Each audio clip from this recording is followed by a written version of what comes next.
Danbera mwenyewe, kazi ni kazi. Hello people, so today we are with Patrick. He does knife sharpening. Let's hear what he has to tell us and do watch till the end. Hello, sasa. Unaitwa nani? Naitwa Patrick. Patrick? Yeah. Naona unafanya kazi ya kunoa visu. Hii mashini inakaa kali sana. Hii ni kali. Umekuwa nayo for how long? Kuna 2 years. 2 years. Yeah. Ukifanya hii kazi? Nafanya hii kazi. Wow. Kwa hivyo ni kweli ukisema kazi ni kazi? Kazi ni kazi. Kazi ni kazi, si ndio? Vile ndio? Hiyo ndio kazi. Naona uko na customer. Ataweza sema nini kuhusu hii kazi yako? Unaonaje kwa kazi yake? Kazi yake iko poa. Iko poa sana Poa sana. Umekuwa naye for how long?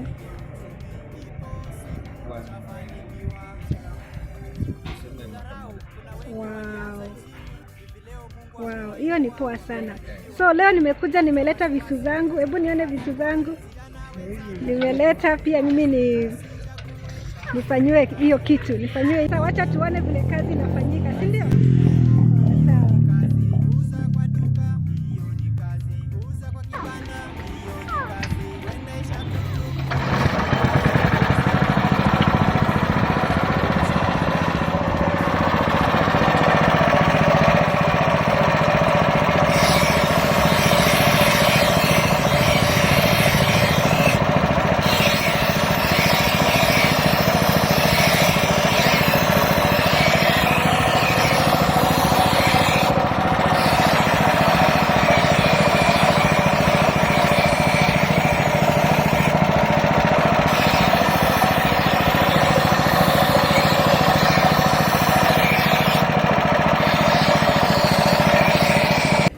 Niambie Patrick, ni kitu gani ungependa kuambia mtu yako nyumbani anafikiria hii kazi ama kazi yoyote lazima ukuwe na pesa mingi?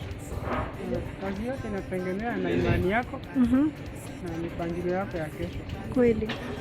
Sababu hata ukiambiwa ufanye na una imani itakuwa ngumu. Itakuwa ngumu. Haitawezekana, itakuwa tu ni kazi ngumu.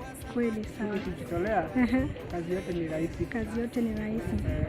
Sawa, tumeshukuru sana na tumefurahia kuona vile kazi yako inatendeka na tunakuwazia baraka tele. Mimi nitakuwa customer wako, nimeanza leo.